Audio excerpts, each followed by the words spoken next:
joining us on the Therapist invitation, or I guess welcome, I should say. I should switch it up to like, hey, how you doing? Welcome. Thanks for joining us. To the Therapist invitation. Welcome to our living room, our store. Well, it's not really a living room, but you know. Come take a seat on the couch. Yeah. I'm Trevor Sharon. Mark Mayfield. And today we wanted to talk a little bit about our responses to people's news, which is pretty vague right now. We'll dive into it a little bit more. But before we do that, we're going to continue with our new kind of system and approach. Which we forgot about the last couple times. Yeah, well, you know. It's new for us. And talk about something good. I said I was going to start, but I'm actually going to have you start. Oh, thanks. Throw me under the bus. Yep. Appreciate it. So I'm not sure if I've talked about this on Candid Conversations or this show, but you know, we almost lost my dad this last year to a botched cancer surgery and a bunch of other things. And so I was actually able to go up this Saturday and play golf with him. Oh, nice. So I never thought I'd do that again. And he's actually doing really well. And so just, you know, walking, we didn't walk, we did a cart because he's still not full strength, but just in nature, playing golf, looking at my dad and going, okay, this is a blessing. That's awesome. Didn't think I was going to do this again. So it's a very good thing. Very good thing.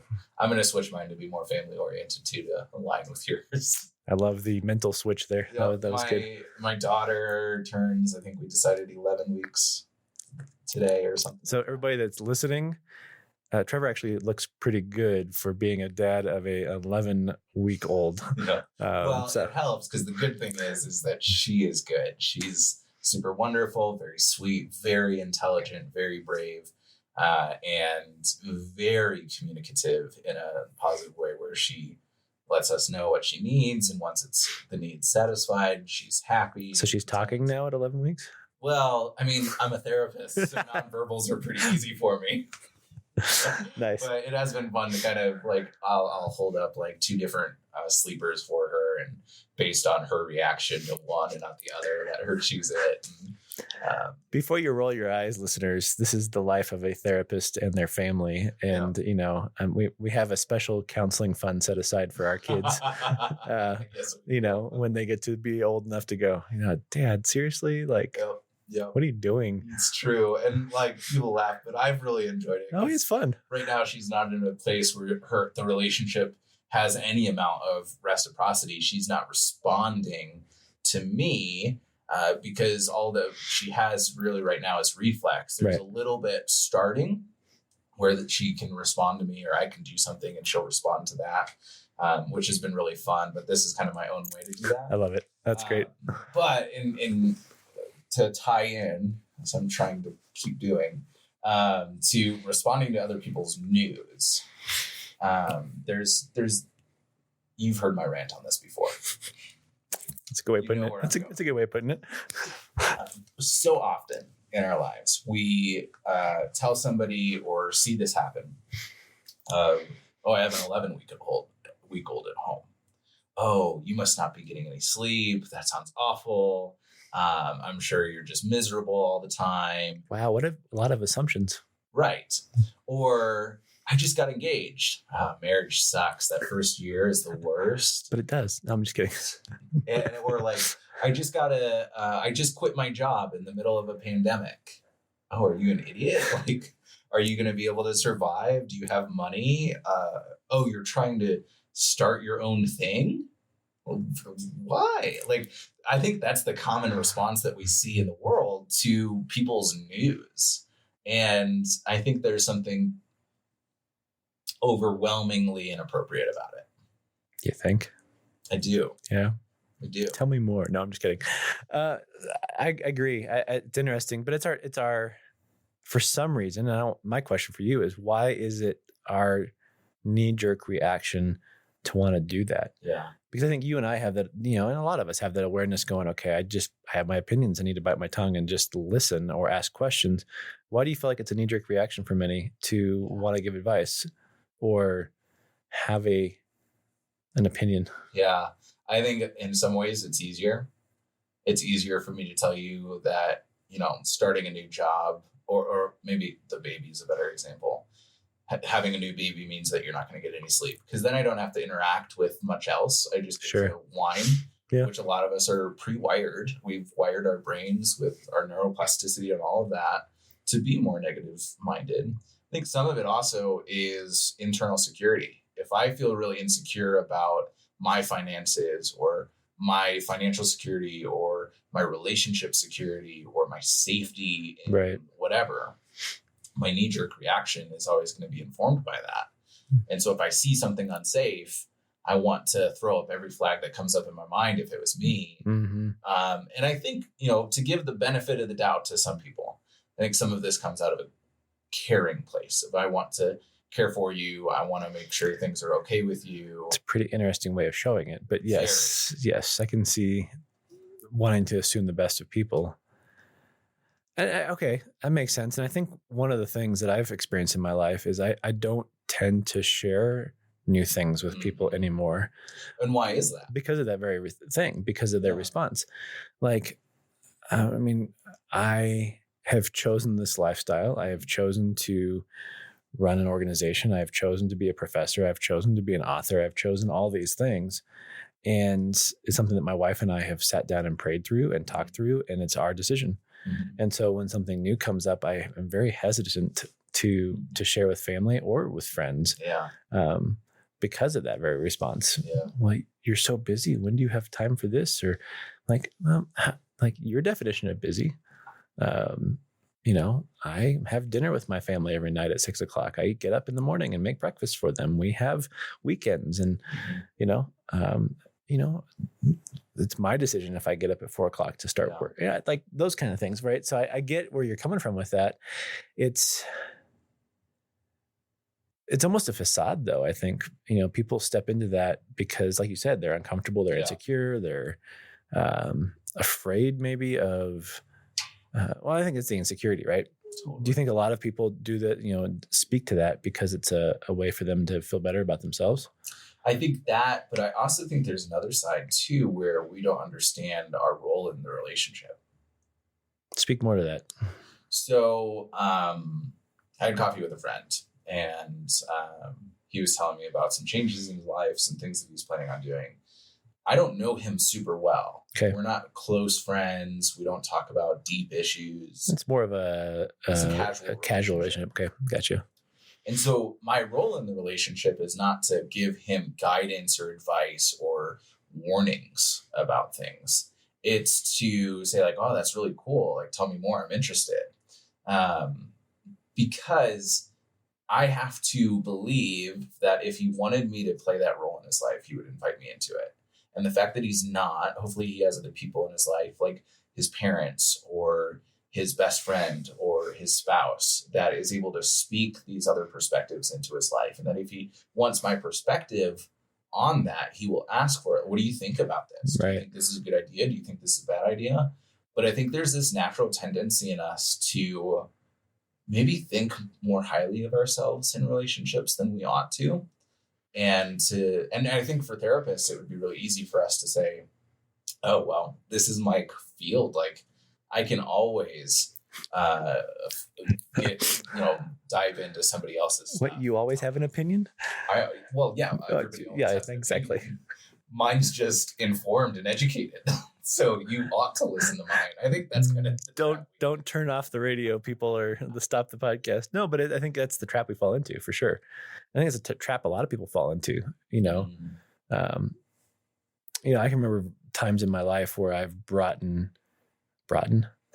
It's wrong. It's early. It's early.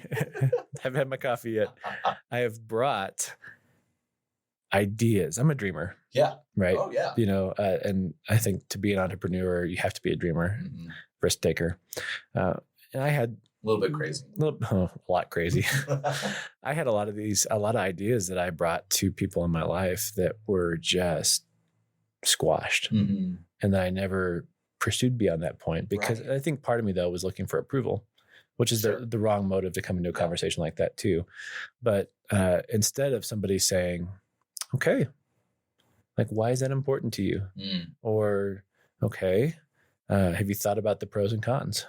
Right? More drawing out the conversation than telling me stuff.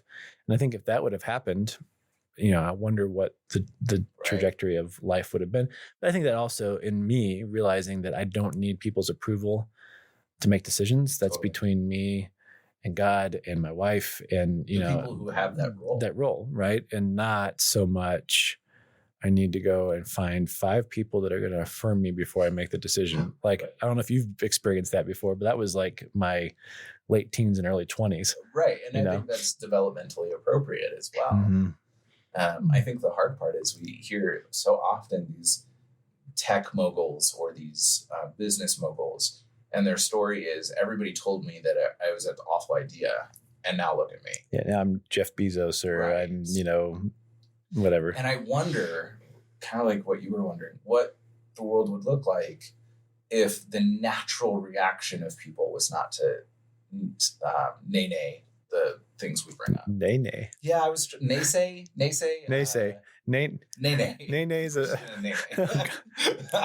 Sorry for putting that song in your head, people. But like naysayers, if we were to support other people, and I think this comes into another interesting conversation that I think I'd love to hear your thoughts on. So I think both you and I... He said that with a smirk on his face, people. Yep. Just saying. Both you and I can agree that the way that we should respond to people when they tell us news is with excitement, support, and care. Sure. No matter who they are or what's going on. Like, it's just, that should be our heart towards these individuals, towards our friends, towards our acquaintances, towards our family. That's really exciting. What are you looking forward to most? Where does this come from? Tell me more. I'm interested. All of those conversations. What if it's truly a bad idea? Or a potentially harmful idea? I think, well, as therapists, we have a really good opportunity to be able to direct that conversation for them to figure it out themselves, right? But this goes back to, I think, like the core of what it means to be a parent, right? 0 to 10, there's a lot of decision making that we do on the behalf of our kid, right? Maybe as they get older, 6, 7, 8, 9, 10, there's like 5 or 6 options. We try to instill some identity in them and that kind of stuff. But after 10, like there should be the ability to go, okay, yeah, like try it out, see what happens. Yeah, explore, and if it fails, then they learn and we teach them grit and resiliency and a way to bounce back and to build toughness. Allowing for space for safe failure. Right. It's interesting. I've recently gotten back into the 1980s and 90s show Family Matters. Our girls, for some reason, latched onto it and love it. So every night, can we watch Family Matters? Okay. And there were a couple times in there where Carl, the dad, was approached by Edward, the son, on ideas like, I want to go be a singer. Oh, what? You're not going to go to college? How stupid of you, and blah, blah, blah. And the natural response as a parent is protection and protectiveness. And our plan, right? And so my wife and I have talked about this quite a bit with our girls, going, we want to foster in them their true identity and their true passions, and so it's that age old question, what do you want to do when you grow up? Well, we've had anything from an artist to a veterinarian to a seismologist to earthquakes and that kind of stuff to aeronautical engineer, and my oldest is still holding on to the aeronautical engineer idea because she loves NASA, she loves space, she loves all this kind of stuff. And I told Sarah, I said, we just need to champion these ideas and see where it takes them. Now, if my oldest wants to go and get a undergrad in some kind of engineering to be able to then go and get a master's in aeronautical or whatever, great. We'll support that. If she tries it and we really haven't wasted money. I mean, basic gen eds, in the first couple of years. And she comes back and goes, maybe because she's a really good artist, maybe I just want to be an artist. Yeah. Okay. Let's have a conversation about that. But what if she came to you and said, I want to be a princess? I'd ask her what that would look like. Okay.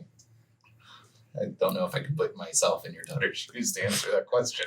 Well, no, but a good response. But I would want to explore. Okay, where's that thought coming from? Instead of poo-pooing it, like going, okay, tell me where that came from. No nay-naying or poo-pooing. No poo-pooing or nay-naying. I really like that response. And what does that look like? Because, my youngest who's not 7 yet, wants to be a narwhal and unicorn scientist.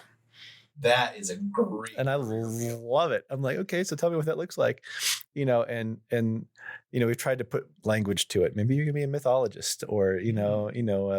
Okay, hold on. You just made that super impractical dream into something practical. But that's, she loves stories and she loves fairy tales, and she loves, maybe she's gonna be a historian. I don't know, but it's not going, well, that's stupid. Nobody's ever gonna, and that's, in a lot of ways, those are the messages I got when I dreamed, and so being able to go, it's not my job right now to go, like, you're 7. If you want to go unicorn hunting and explore narwhals, one is real, one's not. Okay. Have you ever seen a narwhal? No. It looks like an orca with a long unicorn horn out of its, it's like a tusk out of its. And they're real? They're been, just search it sometime on Google. Trevor's going to do that after the show. I honestly thought that they were. Oh no, they're real. Huh. So I want to see your face when you look it up later. But I think sitting with people in their creativity, I didn't learn until I tried and failed. Yeah. Right. Now, it goes back to our conversation about tribalism, right? Why do you think there are so many people searching for belonging and really throwing out logic and a voice? Well, because nobody's ever really sat with them and who they are. Yeah. And so now they're going to just, go, throw everything out the window just to be a part of something. And so now we're trashing, streets and neighborhoods and all that kind of stuff. So I think part of sitting with, at least in my opinion, part of sitting with my girls in their dreams is allowing them to develop an identity and a security and a sense of security in who they are. Yeah. What I heard in that is if we've identified that most of the time we're not going to have the role in a person's life to be able to give the knee-jerk feedback, the security questions. In those situations where we do have that role as a parent, as a close friend, as a spouse, as somebody who's been invited in to that aspect of the person, the approach that is most successful, most helpful, most joyful is one of curiosity and one of belief of, I believe in you and your ability and your... That's the key right there, though. I believe in you. You don't have to agree with or believe in the idea. Yeah. And I think that your reframe of your youngest's dream is so impactful. I just want to re-highlight it again, because it's something that, like, our knee-jerk reaction would be like, well, unicorns don't exist, and until now I didn't believe that narwhals existed either. So you can't do that. Like, that's not your job. Figure something else out. You're never going to be able to make money, blah, blah, blah. Like, all those things that I think a lot of us would have a reaction to if, like, a grown adult came to us and said that. Right. But what would it look like to turn that around, and instead of saying, like, that's stupid, to say, like, what does that look like? And then, maybe as an adult, they might have the ability to say, like, oh, well, I'm a mythologist and I study creatures from ancient cultures and their origins and how they have an impact on life. And I'm writing a couple books that I'm publishing through blah, blah, blah. It was all of a sudden we're like, But we wouldn't have gotten there if we just shut them down. And even with our kids, to assume that our kids will have the ability, we believe in them, that this silly idea that sounds really, really silly actually has some merit to it. And we can pull the good and the passion out of it. Think about somebody like C.S. Lewis, right? Most of Narnia was created when he was a kid in his own world, in his room, because he lived with an abusive father. Somebody told him that was dumb or stupid. Like, we wouldn't have, probably, in my opinion, one of the two of the greatest, works in modern history with, the Chronicles of Narnia, and then Tolkien in the same way. Like, if somebody told him his, orcs, seriously, like, there's a grown adult. There's no such thing as orgs or elves or, and again, we wouldn't have had some of the greatest literary content, and then guys like Sanderson Mhm. possibly inspired because of that, and some other, and so it's like, I think it makes me slow down and think about our role in those people's lives that we do have a say in. Yeah. And am I using it or abusing it? Using it or abusing it. I love that. I want to touch on one last thing before we wind down. And that's the person who feels like they keep getting shut down. What do we do in that situation where, like for you, I mean, I think this probably touches on your history too, of going to people and dreaming. Right. And having them respond to maybe the logistics of the dream rather than the passion of the dream. Right. Yeah, I think it's a big deal. Well, I'll turn that question back on you too. I think what has worked in your life, and I think as you've explored that construct. Mine's a little brutal, so okay. Well, first of all, I'd ask the person what is their purpose in talking to somebody about it. Is it to seek out identity? Mm-hmm. Is it to get affirmation? Mm-hmm. And if that's the case, those are the wrong reasons. You're always going to be disappointed. Then maybe you're going to the wrong people. Mm-hmm. Maybe you're thinking that people that have that ability to be that individual in your life are not. Mm-hmm. And so I think it's a misrepresentation of relationship too. Yeah, absolutely. Yeah, that ties into my thing is like choose the people. Like you have so much choice. I think we did an episode where we talked about this. Like you don't have to be friends with anyone. Period. Right. You don't have to approach anyone. Period. With your dreams. Period. And then more to the statement. Whatever. Semicolon. But I think like so often we are not as picky as we ought to be with the individuals that we are inviting into our passions and our dreams. I mean, those are precious things. But that goes back to a lot of what we've done in Candid Conversations over the years of what is a relationship? What is boundaries? How do we have conversation? Mm-hmm. Who are safe people? Mm-hmm. And I think as those that are listening, you might be scratching your head going, so where do I go from here? Mm-hmm. Maybe the first person you need to engage with is a paid friend and find a therapist that you can trust to begin to figure these things out, and have some honest feedback. Yeah. And take inventory of the people around you. Yeah. Because you can probably track down one or two people that are the trusted and the compassionate. I hope so, but I think there's some people that don't even have that. Right. And in that case, definitely the paid friend route. But I think, that's the most practical thing you can do if you feel like you've been nay-nayed and poo-pooed. It's going to be some new phrases now. some sound bites there. Yep. To take inventory. And if you are a nay-nay or poo-pooer, stop it. Stop it. And don't just not to throw off some of the real things that you're experiencing, that knee-jerk reaction, because we've all experienced it. Where we want, maybe it is our care for the person that is driving us to have that reaction. Right. But I think that we can care for somebody in such a healthier way if we're willing to engage in the content and the passion and to question in positive ways of what does that look like? What does that mean? Where's this coming from? Tell me more.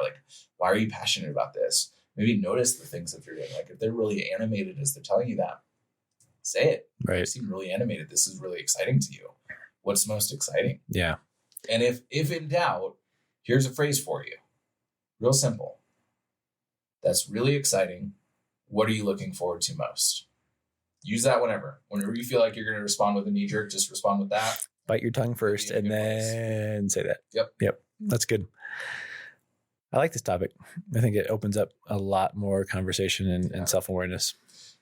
Now for our shameless plugs. Well, I was going to do a shameless plug for what's coming up in November. I was going to do the same thing. Well, I'm glad that we're on the same wavelength here. We even dressed matching a little bit more again. There. Okay. So coming up November 7th is our fourth annual Springs Mental Health Summit. But this year it's going to be virtual. Yep. Which, to be honest, has taken a lot of stress off my plate. So we are going to be doing kind of a live release that day. So it's going to feel like a conference, but it's I think we're going to do $20. Yep. And you get access to all the content, and then you get access to download it afterwards as well. We're going to have great breakouts. I'll be speaking. We'll have Dr. Kurt Thompson, if you know who he is, and his books. And we'll also have John Eldridge, which will be a really great addition to the main sessions and the breakouts. And so hopefully you can join us. And if not, the content will be available for purchase. It'll be a little more expensive after the event, but you can still access those videos. But another resource and a great way to engage in your own growth and mental health. Yeah. And we'll have a link in the description for you to go to learn more about the Springs Mental Health Summit. Cool. All right. Well, thank you for joining us. We're thrilled that you were here. We're thrilled that you're engaging with us. We hope that you go forward and you stay away from and don't nay or poo-poo. And until next week.